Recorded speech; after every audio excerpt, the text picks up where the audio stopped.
অসমতো যদি ঐশ্বুদ্দিনৰ কথা পতা হয় তেতিয়াহ'লেতো আৰু অসমখন ক'ত টিকি থাকিব। অসমত এইবিলাক মানুহৰ প্ৰসংগ আনিবই নালাগে। অসম হ'ল মহাপুৰুষ শংকৰদেৱৰ দেশ, মহাপুৰুষ মাধৱদেৱৰ দেশ। এইখন দেশত আৰু এনেকুৱা মানুহৰ কথা কেনেকুৱা হ'ব পাৰে। এইখন দেশত সনাতনী সংস্কৃতিক আগত লৈ সকলোৱে কাম আগবাঢ়ে। আনকি ইয়াত বেলেগ ধৰ্মাৱলম্বী লোকেও ভাৰতীয় সভ্যতাৰ ওপৰতে আগবাঢ়ে। ধৰ্মতকৈ আমাৰ সভ্যতা আৰু সংস্কৃতি আগত। যদি সংস্কৃতিক অপমান কৰে সেই ধৰণৰ মানুহ ইয়াত থাকিব নোৱাৰে। এইবিলাক হায়দৰাবাদৰ নিজাম, এই ধৰণৰ মানুহবিলাকে ভাৰতৰ স্বাধীনতা আন্দোলন তাৰ পিছৰ পৰিঘটনা এইবিলাক যদি চায় তাত বিভিন্ন কথা দেখিবলৈ পাব। সেইবিলাকক গুৰুত্ব দিয়া উচিত নহয়। আৰু ভাৰতৰ অসমত এইবিলাক মানুহৰ কথা পাতিবই নাপায়। আমিতো তেওঁৰ বিৰুদ্ধে বিভিন্ন অভিযোগ উত্থাপন হৈ আছে আৰু মাৰপিটৰ ঘটনাটো জড়িত থকাৰ অভিযোগ উত্থাপন হৈ আছে। সংগ্ৰামতো এজাহাৰ দাখিল কৰিছে তেওঁৰ বিৰুদ্ধে। কি ক'ব? মইতো শুনা নাই, মই গমেই পোৱা নাই। এইমাত্ৰ আপুনি কথাটো গম পালো, মই গমেই পোৱা নাই তেনেকুৱা কিবা হৈছে বুলি। গতিকে কথাটো হ'ল যে এনেকুৱা অভিযোগ বিভিন্নজনে কৰি থাকিব।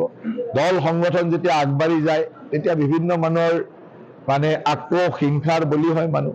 গতিকে আমাৰ দলৰ কৰ্মীসকলে ৰাইজৰ মাজত কাম কৰে, সুন্দৰভাৱে কাম কৰে। গতিকে এতিয়া যিসকলৰ নিজৰ অস্তিত্ব নাথাকে তেওঁলোকে এইটো মাৰপিট গণ্ডগোল এইবিলাক কৰি থাকি ভাল পায় আৰু তেওঁলোকে কৰি থাকক, হয় নাই। এতিয়া সেইবিলাক মানুহকো জানে, এইবিলাক মানুহৰ তথ্যবিলাক ওলাই লওক, কোন কিমান কাৰ কিমান তথ্য আছে ওলাই লওক, ওলাই লৈ পেলাই গম পাই থাকিব এইবিলাক মানুহৰ। অসমতো যদি ঐশ্বুদ্দিনৰ কথা পতা হয় তেতিয়াহ'লেতো আৰু অসমখন ক'ত টিকি থাকিব। অসমত এইবিলাক মানুহৰ প্ৰসংগ আনিবই নালাগে। অসম হ'ল মহাপুৰুষ শংকৰদেৱৰ দেশ, মহাপুৰুষ মাধৱদেৱৰ দেশ। এইখন দেশত আৰু এনেকুৱা মানুহৰ কথা কেনেকুৱা হ'ব পাৰে। এইখন দেশত সনাতনী সংস্কৃতিক আগত লৈ সকলোৱে কাম আগবাঢ়ে। আনকি ইয়াত বেলেগ ধৰ্মাৱলম্বী লোকেও ভাৰতীয় সভ্যতাৰ ওপৰতে আগবাঢ়ে। ধৰ্মতকৈ আমাৰ সভ্যতা আৰু সংস্কৃতি আগত। যদি সংস্কৃতিক অপমান কৰে সেই ধৰণৰ মানুহ ইয়াত থাকিব নোৱাৰে। এইবিলাক হায়দৰাবাদৰ নিজাম, এই ধৰণৰ মানুহবিলাকে ভাৰতৰ স্বাধীনতা আন্দোলন তাৰ পিছৰ পৰিঘটনা এইবিলাক যদি চায় তাত বিভিন্ন কথা দেখিবলৈ পাব। সেইবিলাকক গুৰুত্ব দিয়া উচিত নহয়। আৰু ভাৰতৰ অসমত এইবিলাক মানুহৰ কথা পাতিবই নাপায়।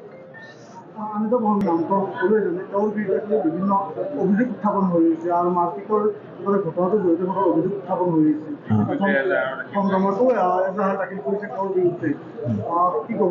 মইতো শুনা নাই, মই গমেই পোৱা নাই। এইমাত্ৰ আপুনি কথাটো গম পালো, মই গমেই পোৱা নাই তেনেকুৱা কিবা হৈছে বুলি। গতিকে কথাটো হ'ল যে এনেকুৱা অভিযোগ বিভিন্নজনে কৰি থাকিব।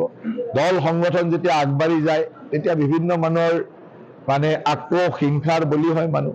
গতিকে আমাৰ দলৰ কৰ্মীসকলে ৰাইজৰ মাজত কাম কৰে, সুন্দৰভাৱে কাম কৰে। গতিকে এতিয়া যিসকলৰ নিজৰ অস্তিত্ব নাথাকে তেওঁলোকে এইটো মাৰপিট গণ্ডগোল এইবিলাক কৰি থাকি ভাল পায় আৰু তেওঁলোকে কৰি থাকক, হয় নাই। এতিয়া সেইবিলাক মানুহকো জানে, এইবিলাক মানুহৰ তথ্যবিলাক ওলাই লওক, কোন কিমান কাৰ কিমান তথ্য আছে ওলাই লওক, ওলাই লৈ পেলাই গম পাই থাকিব এইবিলাক মানুহৰ।